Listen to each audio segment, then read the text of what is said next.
बोलती पुस्तके. ज्यांना वाचनाचा नाद त्यांना बोलती पुस्तके घाली साद. आमचं चॅनल सबस्क्राईब करा आणि सबस्क्राईब करायला इतरांनाही सांगा. नमस्कार श्रोते मित्र हो, बोलती पुस्तके सादर करीत आहे लेखिका शुभांगी भडबडे लिखित कादंबरी मृत्युंजयाचा आत्मयज्ञ. प्रकरण 16. माई सावरकर तुम्हाला भेटायला आले आहेत. कारावासातल्या शिपायाने वार्ता आणली आणि लगेचच माईंना घेऊन एक शिपाई आला. जाताना त्याने भेटीच्या वेळाची सूचनाही दिली. तात्या 5 वर्षांनी माईंना भेटत होते. माई गजा अलीकडे तर ते गजा पलीकडे होते. अभावितपणे तात्या भाऊक होऊन म्हणाले, माई. आणि माईंच्या नेत्रांतून अश्रू ओघळू लागले. तात्यांना काय बोलावं सुचेना. वक्तृत्व आता संपलं. पुस्तकाची पानं ज्या पानं लिहिणारे ते निशब्द झाले. कशा आहात माई? किती औपचारिक बोलतो आहोत याची जाणीव त्यांना झाली. माई काहीच बोलत नव्हत्या. मनात कितीतरी दाटून आलं होतं. खूप खूप सांगायचं होतं, खूप विचारायचं होतं. तरीही आषाढ मेघ दाटून यावेत, वातावरण कोंडलं जावं, परंतु मेघ बरसू नयेत, तसं काहीसं झालं होतं. येसू वहिनी कशी आहे? घराच्या जप्तीनंतर मी माहेरी आले. त्यांनी माहेरी जाण्याचं नाकारलं. मग येसू वहिनींचे मामा दांडेकर आले न्यायला. परंतु मामींनी त्यांना नाकारलं. तेव्हा शेजारच्या रामभाऊ दातारांनी त्यांना ठेवून घेतलं. बाबा भाऊजी अंदमानला गेलेत. बाळू भाऊजी शिकत होते. शिक्षण पूर्ण होतं ना होतं तोच त्यांनाही पकडण्यात आलं. तो भेटला न्यायालयात. भेट झाली निशब्द. आणि आता आपण?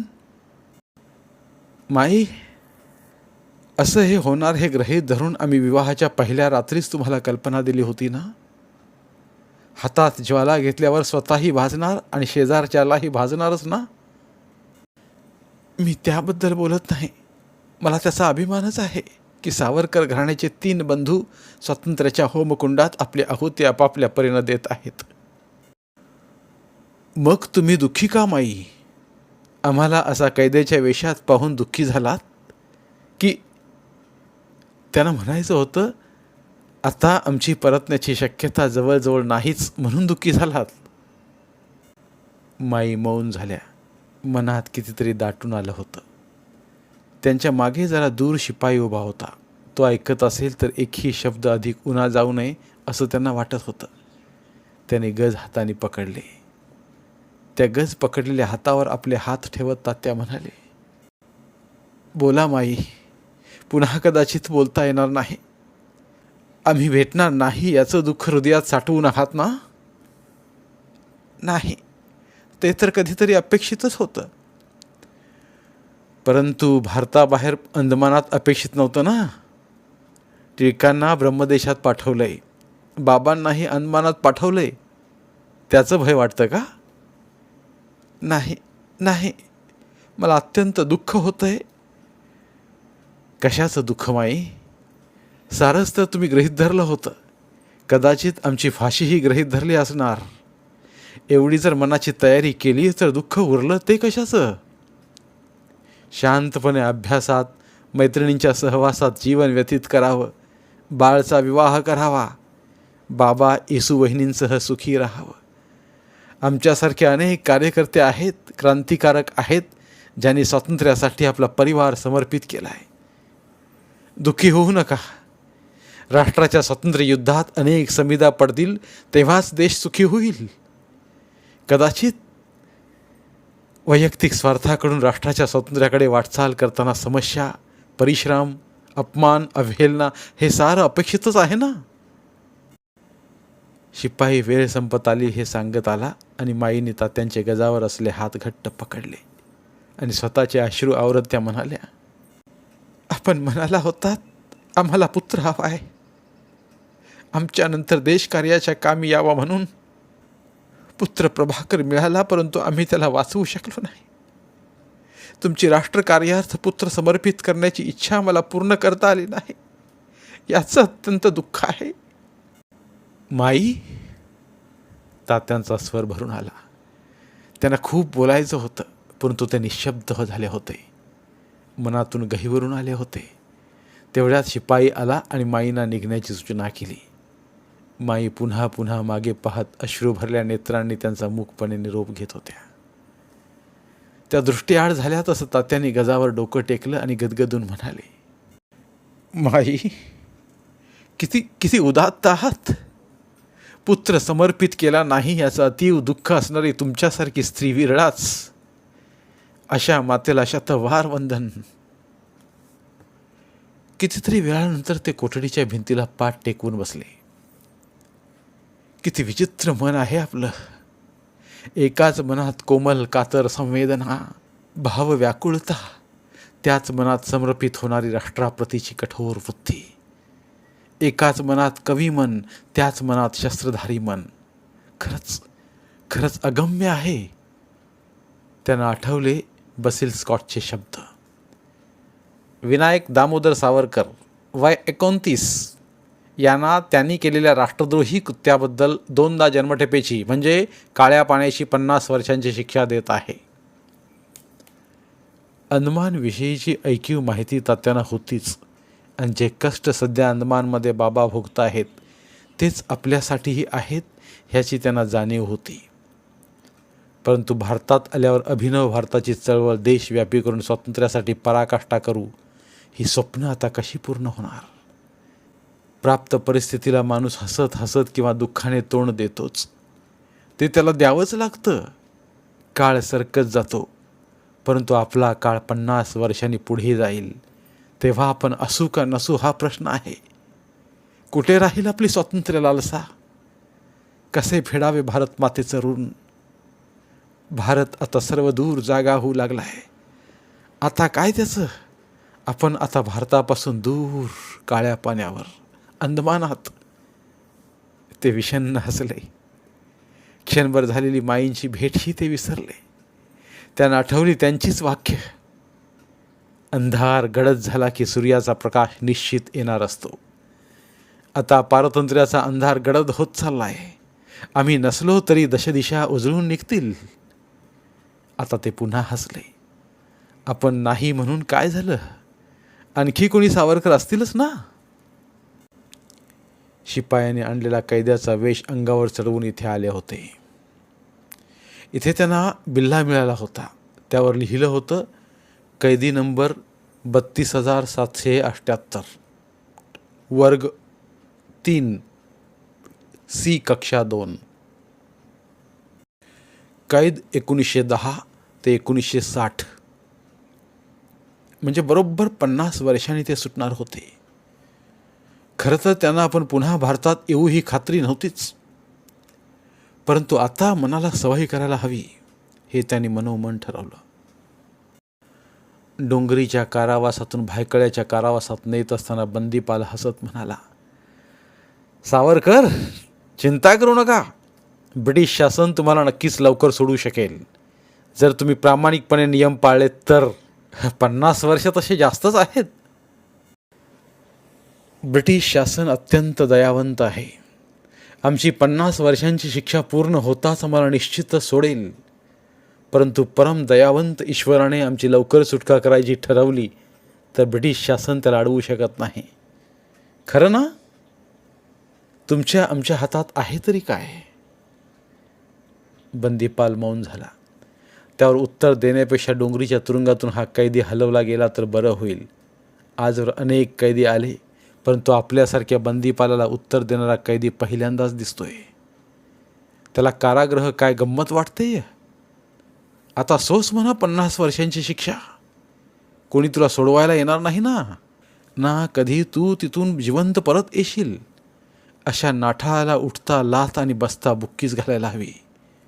त्याने मनात बोलता बोलता पाय उचललाही, परंतु तात्या त्याच्या मनातलं ओळखून की काय म्हणाले, ठकासी व्हावे ठक, उद्धटासी उद्धट. आमचे हात काही शेण खायला गेलेले नाहीत.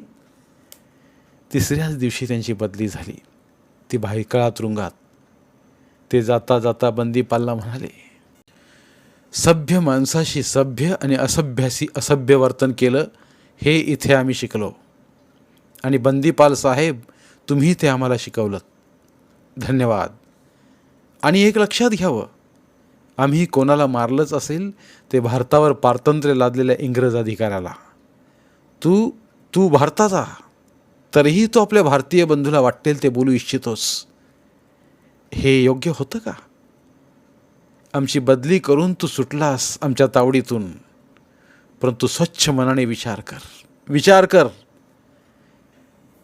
खरं आहे, चुकलंच माझं. काय आहे, इथे दांडगट, दरोडेखोर, मुजोर, राजबंदी आणि क्रूर हत्या करणारे येतात. त्यामुळे पहिला वचक ठेवावा लागतो. तुम्हाला भेटायला लोक येताना पाहून खात्री पटली की तुम्ही देशभक्त आहात. तुमच्या पत्नीला मीच तुमच्यापर्यंत घेऊन आलो, आणि तुम्ही तिची विचारपूस करण्याऐवजी तिला देशभक्ती सांगत राहिलात. तिथेच मी तुम्हाला मनातून नमस्कार केला. त्याने बोलताना सांगितलं, मला आठवतो तो दिवस. मी नोकरीला लागून 2च वर्ष झाले होते. मी पुण्याजवळ शिरवळचा, कोणीतरी सांगितलं भरती झालो. तेव्हा अधिकारी इंग्रज म्हणाला, दत्ता, इथे येणारे अट्टल गुन्हेगार असतात, त्यांच्यावर पहिला धाक दाखव.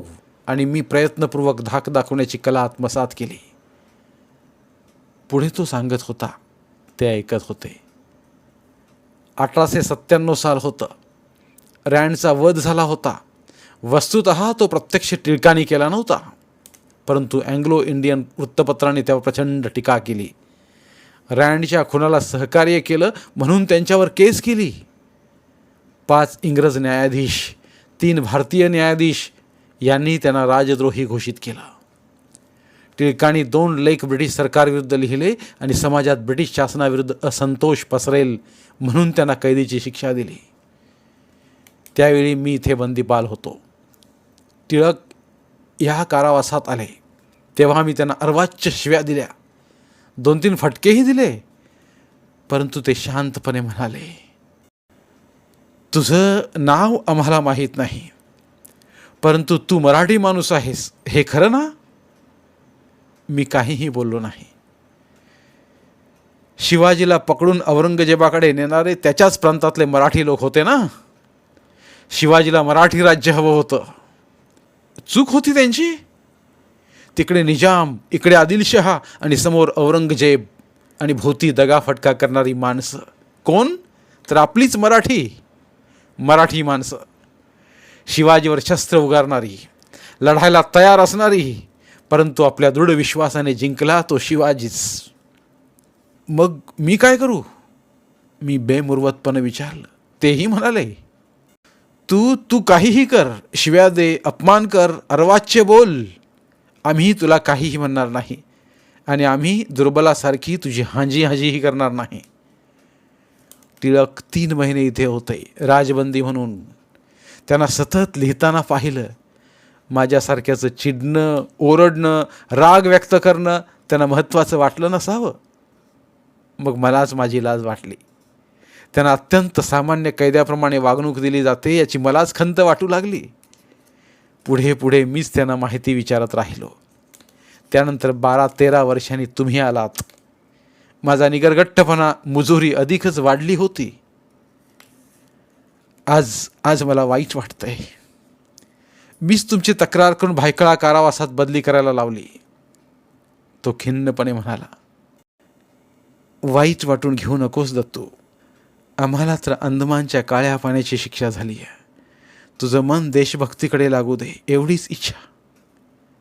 त्या कठोर निर्मम बंदीपालच्या डोळ्यातून पाणी ओघळलं. तात्या व्हॅनकडे वळले. त्या दत्तू बंदीपालनी त्यांना नमस्कार केला. ते दृश्य इतर कैद्यांनी पाहिलं तेव्हा त्यांना आश्चर्याचा धक्काच बसला, आणि ही व्यक्ती कोण असावी हा प्रश्नही पडला. पोलीस व्हॅनमध्ये बसल्यावर तात्यांना आठवलं, टिळक आणि आगरकर एकाच वर्गातले MA विद्यार्थी. केसरीचे पहिले संपादक आगरकरच, आणि समवयस्क विष्णूशास्त्री चिपळूणकरही. चिपळूणकरांनी न्यू इंग्लिश स्कूलची स्थापना केली. पुढे तिघांनी डेक्कन कॉलेजची स्थापना केली. तिघही आदरणीय, परंतु आगरकर समाज सुधारणा ह्या विषयाने प्रेरित होते. तर टिळक स्वदेश स्वातंत्र्य ह्या जहाल मताने प्रेरित होते. अखेर दोघांनी आपापला मार्ग स्वीकारला, अगदी स्वतंत्रपणे. त्यातच टिळक आणि आगरकरांनी मिळून फर्ग्युसन कॉलेजची स्थापना केली आणि त्या कॉलेजचे लोकप्रिय विद्यार्थी तात्या होते. आता नवीन अनुभव. भायखळ्याच्या कारावासाचा एप्रिलचा महिना. समुद्राचे गरम वारे व्हॅनच्या खिडकीतून जाणवत होते. विचित्र कोंडलेलं वातावरण भायखळ्यात होतं. अंगातून घामाच्या धारा वाहत होत्या. कैद्याचा दिलेला वेशही शरीराला त्रास देत होता. त्यात साखळदंडाने वेढलेले शरीर त्यांना असह्य होत होतं. त्याने व्हॅनमधून उतरून पोलिसांसह कारावासात प्रवेश केला. ही कारावासाची कोठडी डोंगरी कारावासापेक्षा अधिकच भीषण वाटत होती. कैदीही जवळजवळ नसल्यासारखेच आणि होते ते दूर दूर. संपर्कच येऊ नये असे. वातावरणातला असह्य उकाडा इथे आल्यावर किंचित कमी झाला, परंतु एकटेपणाचा वनवास त्यांना असह्य होत होता. त्यांची पुस्तकं, कपडे आणि इतर त्यांच्याजवळ असलेल्या सर्व वस्तूंचा लिलाव झाला. प्रथम त्यांना अतिशय वाईट वाटलं, परंतु नंतर मात्र त्यांना आनंद झाला. आपली पुस्तकं खरीदणारे विद्यार्थी असतील किंवा वाचनाची आवड असणारे असतील, आपल्या डायऱ्या कुणी वाचल्या तर त्यांना आपलं देशभक्तीने झपाटलेले मन कळेल. एकूण काय, वयाच्या 12व्या वर्षांपासून सुरू झालेले क्रांतीचे विचार, वाचन, लेखन, भाषण सार संपलं. आपल्या हातून गेलं. आलेख, आराखडे, नावं, पत्ते सारच संपलं. जे मारिया बोटातून आणलं ते सर्व जप्त होऊन त्याचा लिलाव झाला. त्यांना आठवलं, एकदा अण्णा म्हणाले होते, अरे, आपल्या मनात अनेक गोष्टी वहीत नोंदी कराव्यात, तशा आपल्या मस्तकात नोंद झालेल्या असतात. आपलं मस्तक म्हणजे नोंदवही आहे. जेव्हा ठरवशील आठवायचं, हळूहळू सारं आठवत जाईल. एक एक व्यक्ती, एक एक प्रसंग, अगदी आपण उच्चारलेला शब्द देखील. एवढंच काय, तुझं मन धुंडाळून येईल, कोपरान कोपरा आठवेल तुला. वाड्याचा परिसर, पारिजातकाचं अंगणातलं झाड आठवेल आणि चुलीच्या जवळच्या टोपलीतला चिमटाही आठवेल. खरंच अण्णा, तुम्ही आठवलात, आम्हाला स्मरण दिलं. पितृहृदय ते हेच, पुत्राच्या संकट समयी धावून जाणारं. अण्णा, तुम्हाला शतकोटी प्रणाम. परंतु खरंच आम्हाला कागद आणि लेखणी मिळेल? कदाचित नाही. परंतु आता पुढची वर्षे कागद आणि लेखणी विनाच प्रवास करावा लागणार का? हा प्रश्न त्यांचं हृदय कंपित करत गेला. कसं असेल अंदमान? लिहिता येईल का? काळं पाणी म्हणजे नेमकं काय? नरक यातना म्हणजे काय? तेथे अधिराज्य जेलरचंच असेल का? अनेक प्रश्न त्यांच्या मनात होते, परंतु उत्तरं शोधायची होती. बाबा एकदा म्हणाले होते, विनायका, प्रश्नही तुझेच आणि उत्तरही तुझेच. एक वेळ अशी येते की उत्तरं समर्पक नसतात, प्रत्यक्षच उत्तरं शोधावी लागतात. खरं आहे बाबा, आता तुमची माझी भेट होईल हा अत्यंत आनंदाचा भाग आहे. दुःखात सुख म्हणावं तर असं सुख नको होतं. बाबा खरंच आपल्यामुळे पकडले गेले. आपणच बॉम्ब निर्मितीची पुस्तकं पाठवून पूर्ण परिवारालाच निर्वासित केलं. ते मनोमन म्हणाले. क्षणभरच ते व्यथित झाले, परंतु दुसऱ्या क्षणी अनामिक आनंदाने त्यांचं मन भरून आलं. त्या कारावासात त्यांचा जीव एकीकडे घुजमडत होता. असह्य उकाडा, दिवस रात्री घामाच्या धारा आणि भरीला डास. ते त्रस्त असले तरी मनाने प्रसन्न होते. कुठेतरी प्रसन्न शब्द अंतरंगातून उमटत होते. सकाळी जेलर आला, म्हणाला, सावरकर, तुमची शिक्षा 50 वर्ष. आजवर एवढी शिक्षा कोणालाही दिली गेली नव्हती. किती खुनांची ही शिक्षा आणि अंदमानचं काळं पाणी. मिस्टर, आम्ही खून केलेले नाहीत. मनात असल्या देशभक्तीची शिक्षा आहे ही. काळजी करू नका. ही 50 वर्ष संपायच्या आत कदाचित ब्रिटिश शासन संपलेलं असेल आणि ते संपावं, देश गुलामगिरीतून मुक्त व्हावा हे सांगत फिरलो, लिहित राहिलो. देश स्वतंत्र होण्यासाठी प्रत्येकाने सशस्त्र कसं होता येईल याचा विचार प्रगट करत राहिलो. म्हणून आम्हाला ही दीर्घ शिक्षा आहे. समजलं? जेलर एक शब्दही न बोलता दुसऱ्या कोठडीकडे निघून गेला. महाराजा बोट मद्रासहून निघाली ती 750 मैल अंतर कापून पोर्ट ब्लेअरच्या किनाऱ्याला लागली आणि एकदम गलका झाला. चलान आलं, चलान आलं. कडक शिस्तीत दोन्ही बाजूला पोलीस होते. महाराजा बोटीतून 60 कैदी उतरवले गेले होते. हेच ते चलान. साखळदंडाने बांधलेले, कैद्याच्या वेशात असलेले आणि बोटीवरच्या प्रवाशांनी थकलेले ते 60 कैदी एक एक पाऊल टाकत चालू लागले. तसा जेलर करड्या आवाजात म्हणाला, जल्दी चलो, पांव उठते नाही क्या? तात्या मनातून प्रसन्न होते. हिरवागार निसर्ग, चारी बाजूने येणाऱ्या सागर लहरी, त्यात निळं आकाश, त्या हिरव्या अरण्यातून येणारा सुखद वारा आणि महाराजातून एखाद्या राजकुमाराने उतरावं तसं दोन्ही बाजूच्या पोलिसांनी केलेलं स्वागत. जणू मानवंदनाच. आणि संरक्षक असल्यासारखं त्यांच्या मागे असणारे जेलमधले शिपाई. असं सुंदर स्वागत तर यापूर्वी कुठेच झालं नव्हतं. सारं सुखद, सुंदर. खरं तर 27 जून 1911 ते जेव्हा साखळदंडाचा खळखळ आवाज करत बोटीवर चढले तेव्हाच त्यांच्या मनात आलं, आवर्तन करणाऱ्या ह्या नादमय सागर लहरी आणि आपल्या शृंखलांचा नाद दोन्ही कसं एकात एक मिसळून गेले. परंतु लवकरच भ्रमनिरास झाला. त्यांना वाघ, सिंह लोखंडी जाळीच्या पिंजऱ्यात ठेवावेत तसं ठेवलं गेलं. बॅरिस्टर झालेले तात्या अगदी खुनी, दरोडेखोर असणारे अन्य लोक एकत्र होते. 30 कैदी मावतील अशा ह्या पिंजऱ्यात 60 कैदी होते. खरं तर हा अत्याचार होता, परंतु अत्याचाराची परिसीमा अजून त्यांना माहितीच नव्हती. ते बोटीवरच्या अधिकाऱ्याला म्हणणार होते, साखळदंडाने वेढलेले आम्ही कुठे पळून जाणार, आणि ते त्या उफाळत्या समुद्रात भर पावसात. परंतु ते बोलायच्या आतच एक अधिकारी दुसऱ्या अधिकाऱ्याला म्हणाला, यही वह आदमी है जो समुद्र में कूद पड़ा था, इसे निगरानी में रखना जरूरी है. तात्या हसले. खरंच आपली सागर उडी जगभरात गाजली तर या शिपायांनाही हे ठाऊक असावं म्हणून सतत दृष्टी ठेवून आहेत. जेवायच्या वेळी तात्या डेकवर आले होते. अंदमान जवळजवळ येत होतं. बेटावरची कंच हिरवी नारळाची झाडं वाऱ्याने हलत होती. पावसाच्या सरी एकाएकी येत होत्या आणि वाऱ्यासवे पळून जात होत्या. इथे अनेक द्वीप दिसत आहेत. त्यांच्या मनात आलं तेव्हा त्यांनी शिपायाला विचारलं, भाई तुम तो यहाँ हमेशा आते रहते हो ना? जी हाँ, बंदी लोगों को पहुंचाना मेरा ही काम है. बहुत अच्छा और सच्चा काम है तुम्हारा. ये छोटे छोटे द्वीप दिखाई देते हैं, वही अंडमान है? यह कालकोटड़ी है?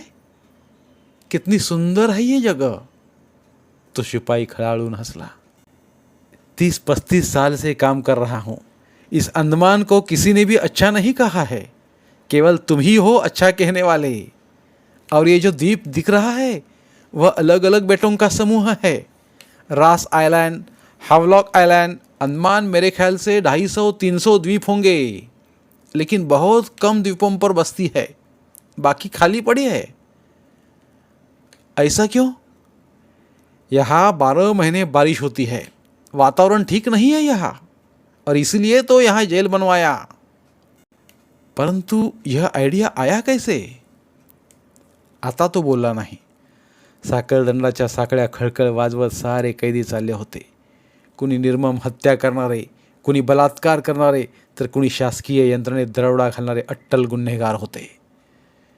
सर्व राक्षसात एक मानव निघाला होता. मनातून ते उमजले. इथल्या अशा या 60 आणि बाकी कैद्यात राहणं. अंदमानात प्रवेश तर केला होता. आता इथून शेकडो मैल समुद्रातून पळून जाणं केवळ असंभवच. खरंच इंग्रज लोक विलक्षण बुद्धिमान आहेत. त्यांनी अशी जागा शोधून काढली की इथून परतीचे दोरच कापून टाकलेत. त्यातून तात्यांना तर 50 वर्षांची जन्मठेप झाली होती. ते मनोमन म्हणाले, आता तर आपल्या मनाच्या दृढ विश्वासाचीच परीक्षा आहे. मन पराजित झालं की शरीर पराजित. मनाला सुदृढ करायला हवं. चांगलं मनातून काहीतरी दृढ संकल्प करायला हवा. इथला कंच हिरवा निसर्ग, वाटेवरची गवत फुलं, आरसपाणी सागर, त्यातले काठापर्यंत येणारे मासे, समोर दिसणारी हिरवीगार बेटं, सारं मनातून हिरवं करायला पुरेसं आहे. वह दूर किसका मकान है? वह बंगला इस कोठड़ी के अधिकारी का है. वह दिखने वाला रास आयलंड है. म्हणजे तो एक अधिकारी रोज समुद्रातून नावेने इथे येत असणार. आणखी तिथे लोक राहत असतील का? त्यांना पडलेला प्रश्न त्यांनी विचारला नाही. पोर्ट ब्लेअर ह्या सागर थांब्यावरून ते 2 मैल चालत आले असावेत. आता किंचित चढण लागणार. आज सूर्यदेव प्रखर झाले होते. इतक्यात एक तरुण चालता चालता खाली बसला. लगेच शिपायाने बाजूने चालत असल्या जमादारला सांगितलं. जमादार ओरडला, उठाओ बिस्तर और खड़े हो जाओ. क्या है इरादा? यहां नखरे नहीं चलेंगे. जमादारने त्याच्या पाठीवर एक वेताची छडी मारली. तो कळवळला. उठण्याचा प्रयत्न करू लागला. तसा तात्यारावांनी हात धरण्याचा प्रयत्न केला. तसा जमादार त्या शिपायावर खेकसलाच. इस सावरकर को तो अलग से ले जाना है. पूछो इस जमादार को. तोवर सारेच खाली बसले. जमादार पुन्हा ओरडला. तात्यांच्या हातातून त्यांची वळकटी खाली पडली. तसं त्याने उचलण्याचा प्रयत्न करत असतानाच जमादार म्हणाला, यह डेंजरस है. इस पर नजर रखो. मैं अभी आता हूँ. तो इंग्रज जमादारकडे गेला. तेव्हा तो इंग्रजीत शिवी हसडून त्या जमादारला म्हणाला, बेवकूफ, यह तैरना जानता है. इसे मेरे हवाले करो. तात्यांना मनातून आनंद झाला. मार्सेलीची उडी आणि आपण याबद्दल या इंग्रज जमादारला माहीत आहे याचा. परंतु तो क्षणभरच टिकला. 2 अर्वाच्य शिव्या देत त्याने तात्यांना आपल्या ताब्यात घेतलं. आता शिव्यांचा सराव करायला हवा हे त्यांनी मनाला बजावलं. सर्व चालत चालत त्या सेल्युलर जेलजवळ आले. साऱ्यांना उभं करून एकदा गणती झाली.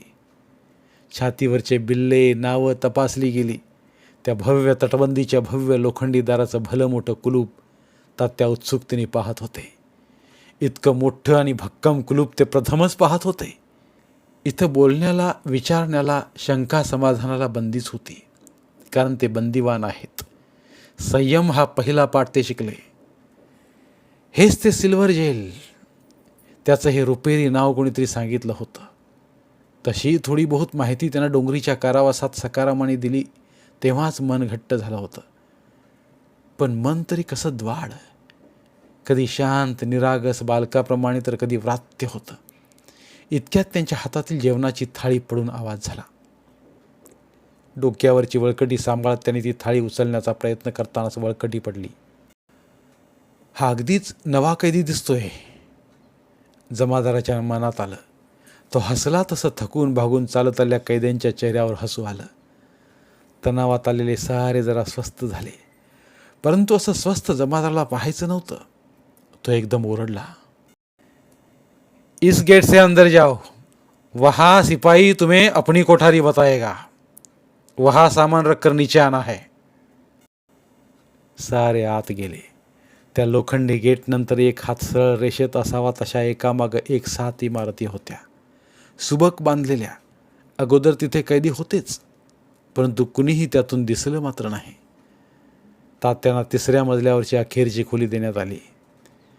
त्याचे जिने चढताना त्या कोठडीची भक्कम बांधणी लक्षात आली. वर चढण्यापूर्वी तपासणीची खोली होती. 2 पहारेकरी तिथे उभे होते. त्यांनी तपासलं. त्या विशाल आणि भक्कम दरवाजाचं कुलूप. पहारेकरी इथे चौकीवर असल्यासारखे पहारेकरी यातून एक तरी कधी पळून जाऊ शकेल का? येताना ते थबकले होते. हातकड्या, दंडबेड्या, कमरीची साखळी, पायातल्या बेड्या यांच्या एकच नव्हे तर अनेक माळा त्यांनी घातल्या होत्या. राजाचे अलंकार असावेत तसे कैद्याचे अलंकार. राजसिंहासनावर अधिष्ठित आणि प्रतिष्ठित राजाला ते सुशोभित करतात. कैदी राजा नसला तरी अलंकृत केला जातो हेही खरंच. त्यांना स्वतःच हसू आलं. कुठेही कोणत्याही प्रसंगात मन जागृत असतं आणि त्यात उपमा, अलंकार, उत्प्रेक्षा, व्यंजनाही असते, यात संदेह नाही. आपलं मन अगोदरच कसं सरावलं त्यांना कळे ना. आणि अचानक जिन्याच्या पायऱ्या चढत असताना त्यांना बाबांची आठवण झाली. कसे असतील बाबा, कुठे असतील? ह्या 7 इमारतीतून जवळजवळ 700 कैदी राहतात, तेव्हा ते कसे कुठे असतील? भावुक झालेलं मन त्याने आवरलं. जल्दी चलो, मागून आलेल्या सार्जंटने त्यांच्या पाठीत दंडुका रोवला. ते पायऱ्या चढून वर गेले. त्यांची शेवटची खोली, तिथवर ते चालत गेले. अरे वा, ही खोली स्वतःची असणं किती महत्त्वाचं. बोटीवरच्या त्या पिंजऱ्यात राहताना किती मनस्ताप झाला होता. आता तर तसं नाही. आपल्या खोलीचा आनंद काहीच वेळ टिकला. भिंतीत खाली असलेलं मोठं कुलूप काढण्यात आलं. लोखंडी दरवाजा कुरकुरत उघडला आणि त्यानं आत ढकलण्यात आलं. पुन्हा ते कुलूप लावून शिपाई गेला. त्याने खोलीत बघितलं. 13 फूट उंच असलेल्या खोलीला एक लहान झरोका होता. 7 फुटाची ती खोली, सर्व बाजूनी बंद असलेली, प्रचंड उकाडा जाणवणारी. समोरून केवळ भरभक्कम जाळीचं दार आणि येण्या जाण्याचा मार्ग केवळ 3 फुटाचा. तरीही त्यांना मनातून बरं वाटलं. आता सारं बरंच वाटून घ्यायला हवं. 50 वर्षे काढायची, तोवर सारं सवयीनं बरं वाटायला हवं. अन्यथा इथेच मृत्यू, तोही मनाचाच होईल. शरीर कुरकुरत राहील, मन मरून जाईल. नाही नाही, असं होता कामा नये. मनाचा दृढ विश्वासच आपलं आयुष्य तारून नेईल. बाबांची भेट झाली की सारं सुसह्य होईल. त्यांच्या दुसऱ्या मनाने उत्तर दिलं आणि ते स्वस्थ झाले. बाबा केवळ 4 वर्षांनी मोठे, परंतु अण्णांचं निधन झाल्यावर त्यांनी पित्याची जागा घेतली आणि त्यांच्या पत्नीने आईची. स्वतःचं शिक्षण पुढे न करता त्यांनी तात्यांना शिकवलं. मित्रमेळा, अभिनव भारतचं काम सांभाळलं. बाबांसारखा चतुरस्त्र माणूस शोधला जाईल तो क्वचितच.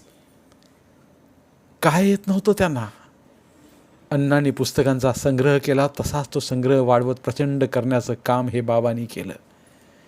त्यांना फलज्योतिष, हस्तसामुद्रिक, मंत्रशास्त्र, योग, वेदांत येत होतं. अनेक पुस्तकांची टिपणं करायची त्यांनाही सवय होती. बंदूक चालवणं, तलवार चालवणं, पोहणं या साऱ्यात ते निपुण होते. अनेक औषधे ते तयार करून अनेकांना देत असत. तबला आणि सतार वाजवण्यात ते प्रवीण होते. राजकारण, राज्यशासन याबद्दलची इत्यंभूत माहिती त्यांच्या संकलनात होती. इंग्रजी भाषेचं ज्ञान, संस्कृतातली विद्वत्ता आणि मराठी भाषेचे ते जाणकार होते. इतिहास, धर्म, तत्त्वज्ञान, संघटन कौशल्य त्यांना ज्ञात होतं. हजारो पुस्तकं त्यांच्या संग्रही होती. दरवर्षी येसूवहिनी माहेरी गेली की ते आवर्जून आणायला जायचे. येसूवहिनीला म्हणायचे, जावयाचा मानपान पुस्तकं देऊन करायला सांग. आणि मग ते पुस्तकं घेऊनच येसूवहिनीसह परतायचे. तेव्हा पुस्तकांचा भारा दाखवत ते म्हणायचे, विनायका, अरे दिवाळी झाली बघ माझी. आणि दोघंही पुस्तकांना नीट जपून क्रमांक घालून ठेवायचे. टिपण वहीत कोणाकडून किती पुस्तके मिळाली याची यादीच असायची. असे हरहुन्नरी बाबा ह्या काळ्या पाण्याची शिक्षा भोगताहेत याचं तात्यांना मनापासून वाईट वाटलं. नकळत 2 अश्रूही ओघळले. ते खोलीत आल्यापासून एक पठाण कैदी तिथे जमादार झाला होता. तो 2दा येऊन पाहून गेला होता. काय पाहून गेला ते तात्यांना कळेना. 3ऱ्यांदा तो आत डोकावला तेव्हा तात्यांनीच विचारलं. तेव्हा तो म्हणाला, सुना है तुमने ही समुद्र में गोता लगाया था? तो फिर पहले ही पूछ लेते ना. वैसे नहीं, मैं कहने आया था कहीं भी भागना असंभव है. काम करोगे तो मेरे जैसे जमादार होंगे और शान से रहोगे. वैसा यहाँ से भागना कठिन है जमादार साहब. त्याला साहब म्हटल्याने विशेष आनंद झाला. 50 साल यहाँ ही रहना है. हम भागना नहीं चाहते. उस समय की बात अलग थी. 2 कोस ही जाना था. यहाँ वैसा नहीं है। पढ़े लिखे लगते हो, और पढ़े लिखे होंगे तो यहाँ के ऑफिस में कुछ काम भी मिल सकता है। 2 साल ठीक तरह से कट जाए तो। देखो, अब घंटी बजेगी, दोपहर का खाना मिलेगा, तुम थाली लेकर आना। यहाँ 3 बार घंटी बजती है, सुबह, दोपहर और रात में। धीरे धीरे समझ में आएगा। दुपारी थाळी घेऊन ते रांगेत उभे राहिले. त्यांना कळेना आता साखळदंड कशाला, कुठे पळून जाणार ह्या बुरुजासारख्या कोठडीतून, त्या भव्य लोखंडी दारातून. परंतु सध्या मौनच पाळायचं त्यांनी ठरवलं. 10-10च्या गटाने स्वयंपाकघरात जायचं होतं. तात्यांना जेवणापेक्षा बाबा कुठे दिसतात का हे पाहायचं होतं. ते इकडे तिकडे पाहू लागतात. जमादार ओरडला, ठीक लाइन में खड़े रहो, इधर उधर देखने की जरूरत नहीं है. ते खाली मान घालून उभे राहिले. त्यांच्या थाळीत भाताचा ढीग आणि पातळ वरण ओतलं. बाकी काही नाही. ते उभे होते, काही वाढतील म्हणून. परंतु 2च पदार्थ. त्यांनी वरण भाताचा घास घेतला आणि उग्र दर्प जाणवला. इथल्या पावसाळी वातावरणाने धान्याला वास लागत असेल. शेवटी अन्न हे पूर्ण ब्रह्म हेच खरं. ईश्वराने अनेक मन्वंतरात माणसाची परीक्षाच घेतली आहे. दुर्गुणांचा, आसुरी वृत्तीचा अहंकार वाढला की सद्गुणांची, धैर्याची, संयमाची परीक्षा द्यावीच लागली आहे. ध्रुवाची, प्रल्हादाची परीक्षावर परीक्षा घेतल्याच तेव्हाच ते आसुरी वृत्तींचा नाश करू शकले. सध्या आपल्याही परीक्षाच घेतल्या जात आहेत. ईश्वरा, तू कोणत्याही रूपात असलास तरी एकच कर, आम्हाला पराजित करू नकोस, आणि करायचंच असेल तर मृत्यू दे. आता पराजित व्हायचं नाही. जे असेल ते स्वीकारायचं, आनंद घ्यायचा, आनंद जगायचा. सर्व भक्तांनी हाल अपेष्टात तो जगला होताच ना. आपणही आनंद जगण्याचा प्रयत्न करायचा. त्याने स्वतःला समजावलं आणि जेवण संपवलं. थाळी धुतली, दिलेल्या टंबरेलातून पाणी प्यायले. प्रवासाने ते थकले होते. डोळ्यांत झोप होती आणि मनात बाबांना भेटण्याची उत्सुकता होती. इथे या कारागृहात शिक्षा बघून शिपाई झालेले अनेक होते. अधिकारी मात्र इंग्रज असावेत असं महाराजा बोटीवरून सकाळी उतरताना वाटलं होतं. इतक्यातच कशाला कळायला हवं, 50 वर्ष इथेच राहायचंय. त्यांनी मनाला समजावलं आणि वळकटीवर डोकं ठेवून साखळदंडासहित ते झोपले. आता साखळदंडाची त्यांना चांगली सवय झाली होती.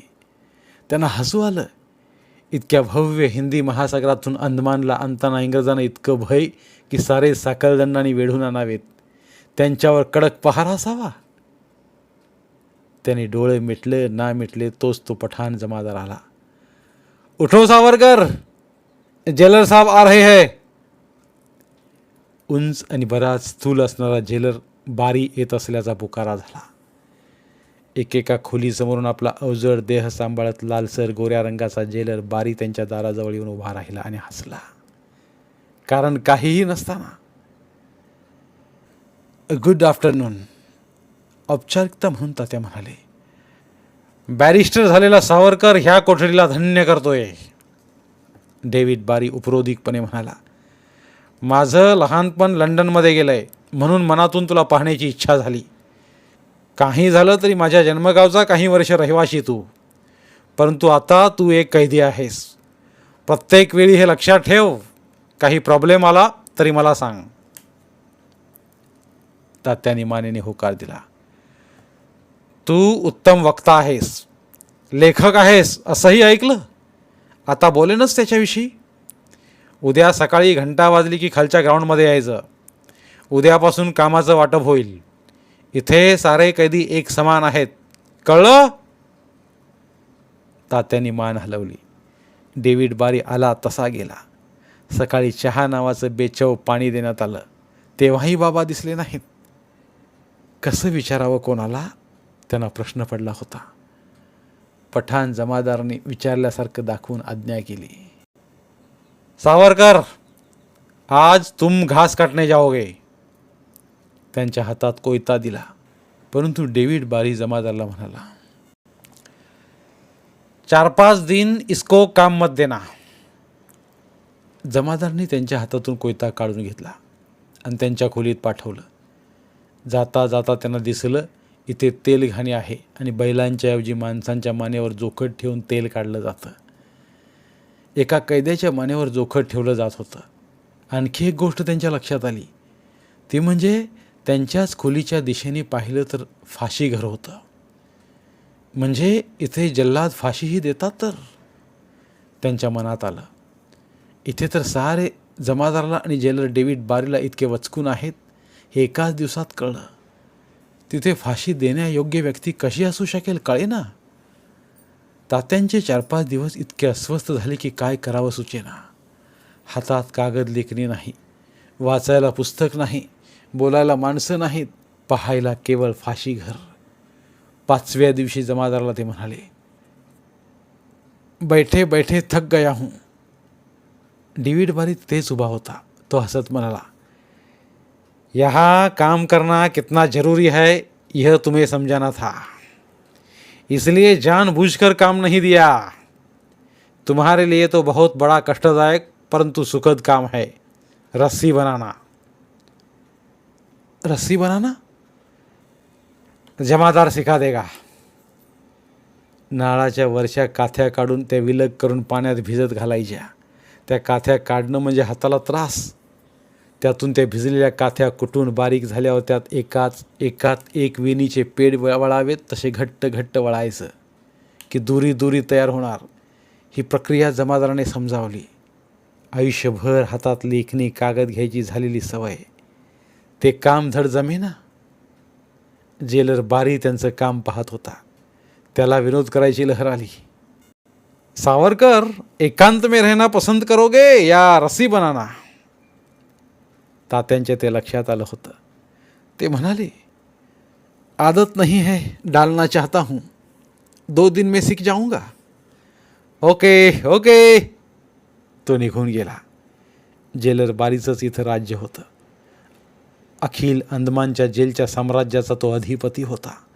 हे त्याच्या बोलण्यातून, चालण्यातून, वागण्यातून दिसत होतं. एक दिवस काथ्या कुटत असताना जेलर बारी तिथे आला. त्यावेळच्या 649 कैद्यात तात्याच केवळ बॅरिस्टर झालेली व्यक्ती होती.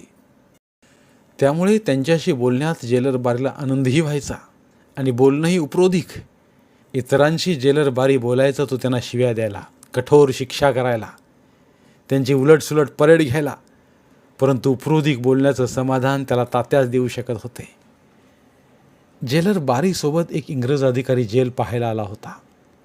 कात्या कुटत असल्या तात्यांची त्या इंग्रज अधिकाऱ्याला ओळख करून देत तो म्हणाला, हाच तो लंडनहून बॅरिस्टर झालेला आणि फरार होताना पकडलेला कैदी सावरकर. देशद्रोही म्हणून त्याला इथे पाठवण्यात आलंय. तात्यांसह दोघेजण हेच दोरी वळण्याचं काम करत होते. त्यातल्या एकाकडे पाहून त्याने सांगितलं, यह बंगाल का है, इसने चाचा चाची की हत्या की है, और दूसरा यह तो नरभक्षक है. मतलब? त्या अधिकाऱ्याने विचारलं. इसने तो अनेक लोगों की, खास करके स्त्रियों की जान ली है. तात्या मनातून थरारले. क्यों जान ली?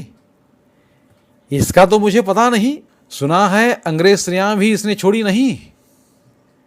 इतना खतरनाक? और सावरकर क्या कम है? इसने तो जोसेफ मैजिनी किताब लिखी, इससे विद्रोह करने के विचार लोगों में फैले. दूसरी लिखी है 1857 का स्वतंत्रता समर, यह भी भड़काने वाली किताब है. और करझन वायली की हत्या इसने करवाई. तात्या शांत होते, परंतु शांत राहणारा जेलर बारी नव्हताच. क्या सच है ना सावरकर? हाँ सच है. जोसेफ मैजिनी यह अपने इटली की स्वतंत्रता चाहता था और 1857 किताब में अंग्रेजों ने लिखा हुआ विकृत इतिहास बदलकर सच का इतिहास समाज के सामने रखा. इसमें गलत बात क्या है? और करझन वायली की हत्या हमने नहीं की, कोई गवाह भी नहीं है. हाँ, मदनलाल धिंगरा हमारे पास अवश्य आया था कि हमें आशीर्वाद दे, इसलिए. वह क्या करने वाला है इसका हमें अंदाजा नहीं था, लेकिन अत्यंत दुखदायक तो यह है कि उसकी अंतिम इच्छा भी ब्रिटिश जेलर ने पूरी नहीं की. जेलर बारी आणि आलेला इंग्रज अधिकारी दोघंही मौन राहिले. जो बोलता है, जो लिखता है, उसे अपने हमेशा ही खत्म किया है. तरीही दोघं मौन होते. आणि तात्यांनी धैर्याची परीक्षा देण्याचं ठरवलं. दोघंही प्रसन्न होते. धन्यवाद. उर्वरित कादंबरी पुढील भागात. धन्यवाद. बोलती पुस्तके श्रोते मित्रांसाठी मराठी साहित्याचा खजिना फक्त 59 रुपयात. फक्त 59 रुपये माफक फी भरून आमच्या साहित्यरत्न या चॅनलचे सभासद व्हा व भरपूर मराठी ऑडिओ बुक्सचा आस्वाद घ्या.